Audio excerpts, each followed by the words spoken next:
Welcome back to our Backstage YouTube series, and we are now in episode 3. If you've missed episode 1 or 2, go back and watch those, and then come back to episode 3. In this episode, we're going to talk about enterprise scale. How do we scale Backstage from perhaps using 20 developers using it to 2,000 developers or more? So some questions you might start to ask yourself: how do you manage authentication? Should everyone have the same permissions? What about reliability, and how do we make sure that everybody has access to our portal in an HA manner? All right, well, first off is single sign-on. Without single sign-on or SSO, you have separate credentials, you have manual user management, you've got a lot of security gaps. But when you start using SSO, you have one login, auto-provisioned, and centralized control to help you with onboarding, and offboarding becomes very easy. The solution I used for SSO is Keycloak because it's open source and it is a little bit more involved than something like GitHub, but again, it will be vendor neutral in this case, and because I had it to build labs around that. But what does it look like? The workflow is a user or developer clicks the sign in button inside of the Backstage portal.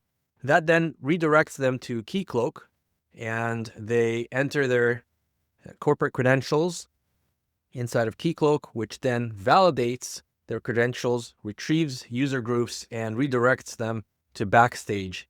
And now the browser has the developer inside of Backstage with the specific identity that they signed in with, groups and permissions all embedded and all administrated by Keycloak. And there's, of course, an integration between Keycloak and Backstage that works very seamlessly. For our labs, I've created 3: an admin permission for full control in Backstage, a developer permission level for creating and editing, and then finally a guest permission role for read only.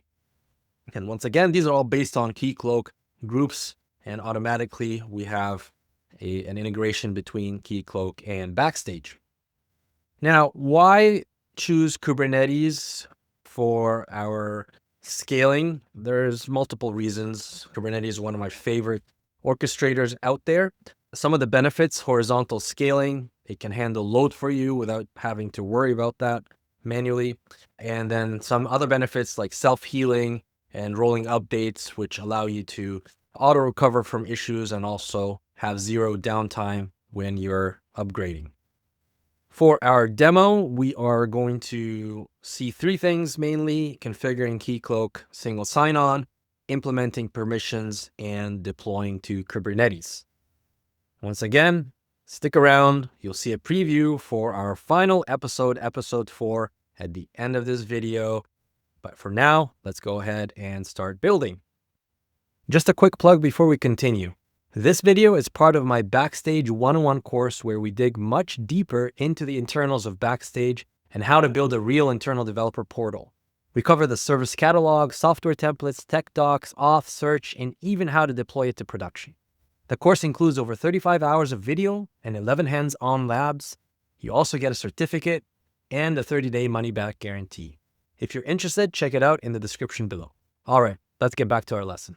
There are 3 labs that I would like to show you today, and we'll start off in section 4, the Keycloak Integration Lab. So let's enter here, and I once again have gone through and skipped through all the tasks so we can quickly see what's important here. Configuration is important, but concepts are much more important. So what are we doing in this lab? We're basically connecting Backstage to Keycloak, right? So Keycloak is a single sign-on, and from now on, we will be signing on or signing in to Backstage using Keycloak. So now I have a sign out button. I can sign out, and then if anybody in your organization wants access to Backstage, it's not free for all. It's not open by default. They have to sign in. So they sign in, they are redirected to their Keycloak page here, and then they just need to enter their username and password, and they're in, right? So now we're inside of Backstage in our company catalog, In addition to that, we are able to sync groups and users from Keycloak directly into Backstage. So Keycloak will have your users, so make sure that you're in the correct realm. We created a new realm, Backstage Developer Portal realm inside of Keycloak. There's a bunch of configuration that you need to create, client scopes, roles, and so on. But what I want to focus on is groups and users.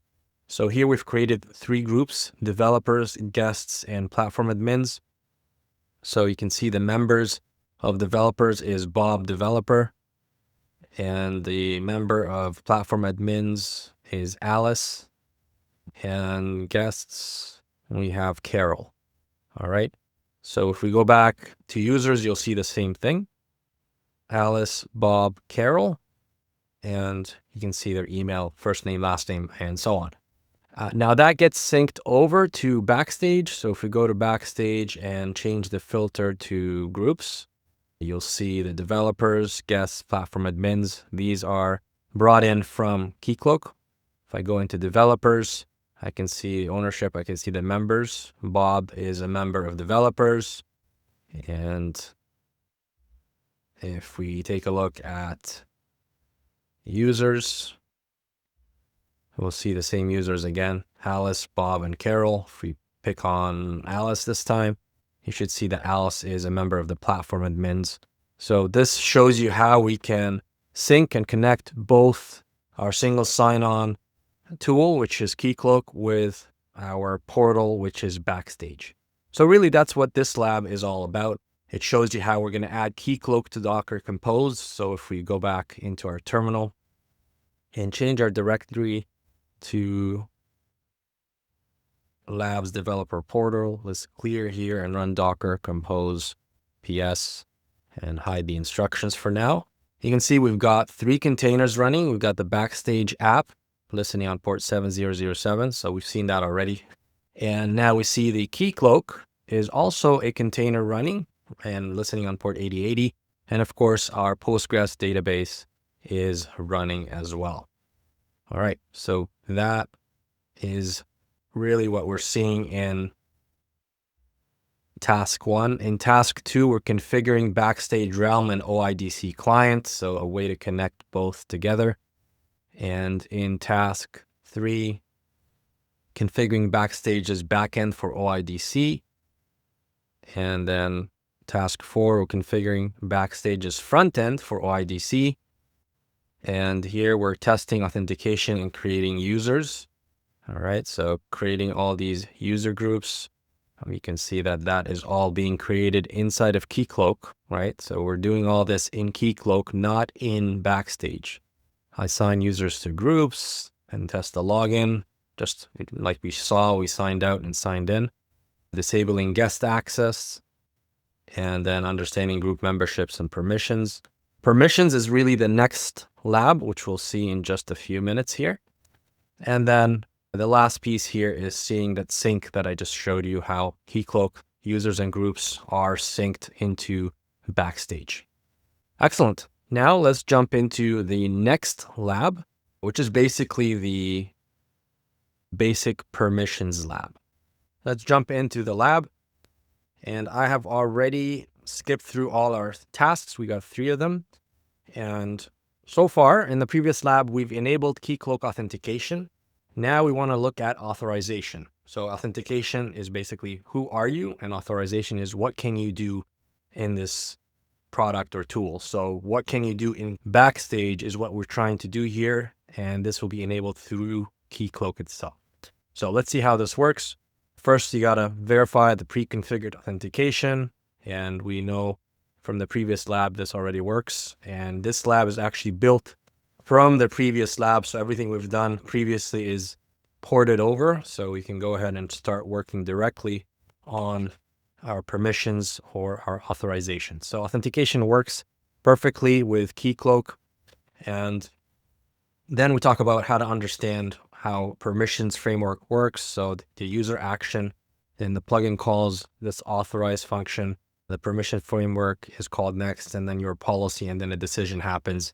And then you're either allowed to do the thing you want to do in Backstage or you're not. So if we jump into app config, where everything happens, we should see a permission enabled true somewhere here. There we go. At the very end, permission enabled is true. And by the way, I don't know if we mentioned this in the previous lab. I think we missed it. But under catalog providers, you can see Keycloak org and a few configuration items here inside of the app config.yaml for Keycloak. All right, the current policy out of the box is basically everything is enabled. So you can see here, allow all policy is configured by default. And this is found under packages, backend source index.ts. So if you go into packages, backend, and index, actually source index, and you should see something like this: Backstage plugin, permission backend. See if we can search for it. Module, allow, all, policy. Yeah, it's here, but since we've moved through the steps of the lab, we've already commented this out, so we can remove it. So that's really the first task here. The second task is writing a group-based permission policy. So we're going to create a permission policy module that checks Keycloak group membership, and it determines what actions each user can perform. The groups are already configured in Keycloak and passed to Backstage via the sign-in resolver, which we did in the previous lab. What we want to build is these permissions. So the platform admins, and Alice happens to be a part of that group, gets full access to everything in Backstage. The developers group, and Bob is part of that group, gets read plus create, but they don't get to delete anything. And then the guests group is a read-only access, and Carol happens to be a part of that group. So you create a permission policy module, and this is defined in the packages backend source permission policy.ts right here. Okay, again, this is in TypeScript. And what this does, it checks the user info, ownership, entity refs for Keycloak groups. It grants full access to platform admins, read, create, update, but not delete for developers, and allows only reads for guests. So if you go through here and look at the different functions, you can see developers, platform admins have full access, developers can do everything except delete, and then guests can only read. Okay. So then you're supposed to register this policy, and you do that in the index.ts. You can import the statement, and then this is where we comment out the permit all policy that we saw before, and then rebuild and restart Backstage. Remember, this is running on Docker Compose as well. If you run Docker Compose, yes, you'll see Backstage, Keycloak, and Postgres are all running. You can verify this is working. We'll verify in the next task a little bit more. So test permissions with different users. So you can test your permission policy by logging in as different Keycloak users and verifying that each user has the correct access. So let's do that, and we can start with Carol. So if we go back to Backstage here and sign out, and let's sign in as Carol. Carol. So let's see what Carol can do here. So try to create a component, click create in the sidebar here. Try to select the example node, GS.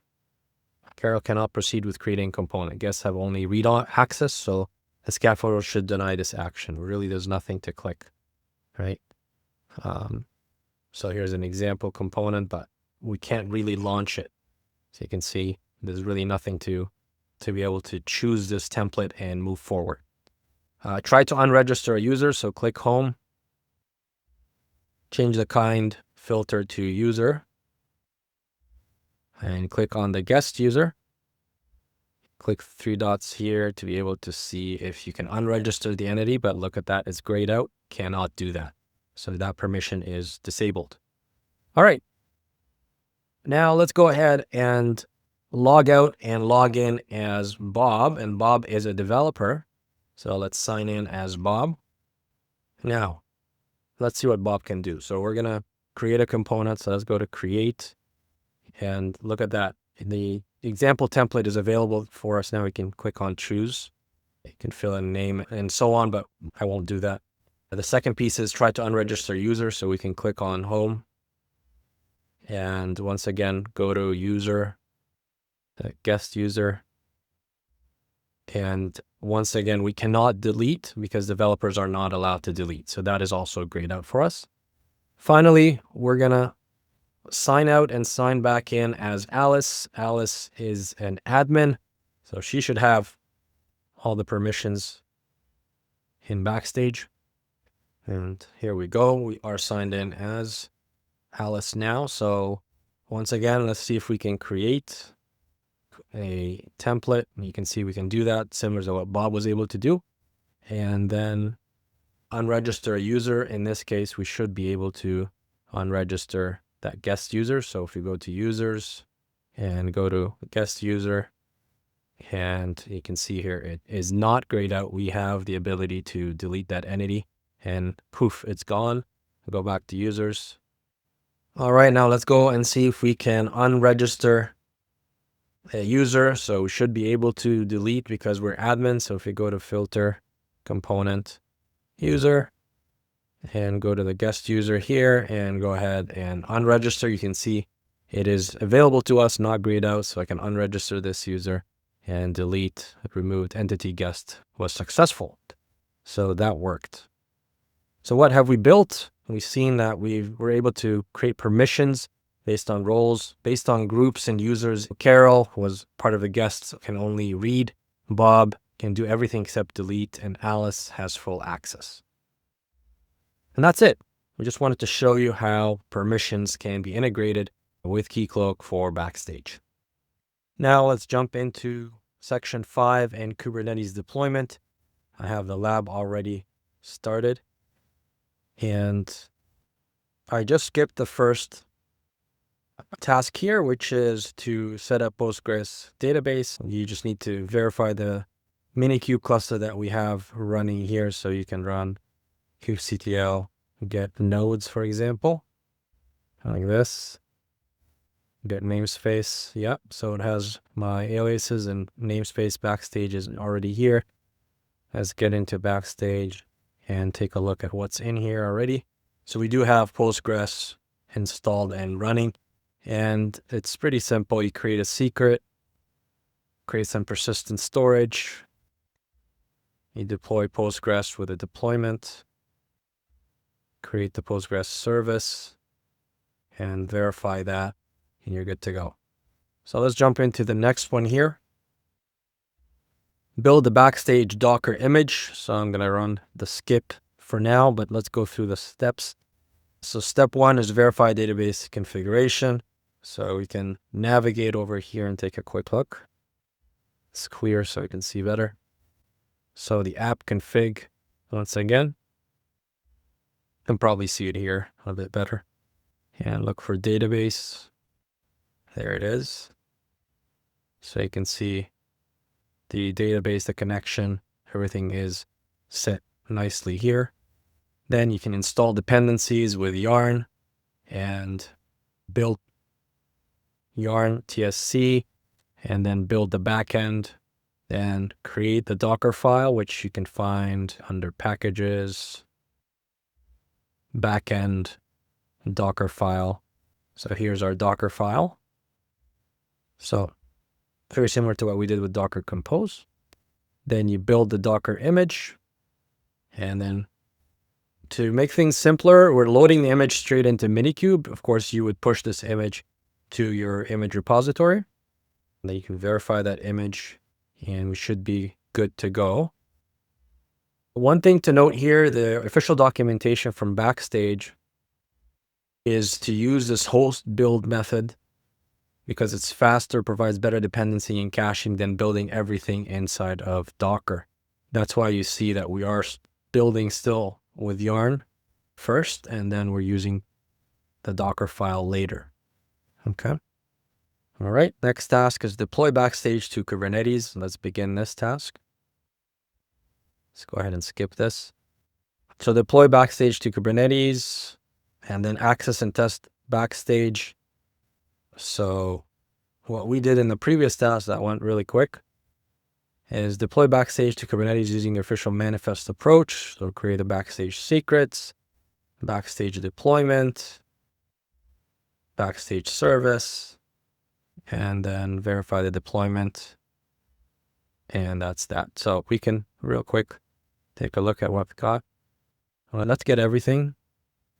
We've got the Backstage pod. We've got the Postgres pod. We've got 2 services, 2 deployments, of course, with the replica sets. So that all looks great. Access and test Backstage. So in this final task, we're going to access Backstage using port forwarding, the official method for local development access, and verify the complete deployment is working correctly. Of course, you won't be doing port forwarding in production.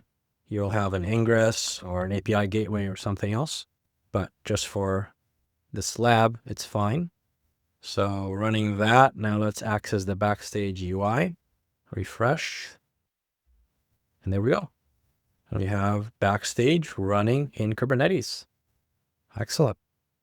We can see that it is working fine. Verify the backend API, we can do that as well. 401 response confirms the API is running and enforcing security. Terminal tab 2, list all resources. So we can take another look here with the PVCs and everything else. So we got 2 secrets. We've got a PVC here. Let's close this so we can see a bit better. We got the PVC here. And actually this is the PV, persistent volume claim, 2 deployments, 2 services, and 2 pods. Very good. And that is pretty much it. When you would decide to deploy Backstage in Kubernetes, you can come and visit and redo this lab. I'll walk you through how to do it step by step. Very simple. And now you can scale Backstage. You can have multiple replicas. Really, you can benefit with everything that Kubernetes as an orchestrator has to offer. In the next episode, we'll see the complete platform in action. GitOps from template to production. We're going to see a full developer journey end to end. We'll see Argo CD, continuous deployment, and everything working together. So make sure you come back and watch episode 4, the finale, complete platform engineering in action.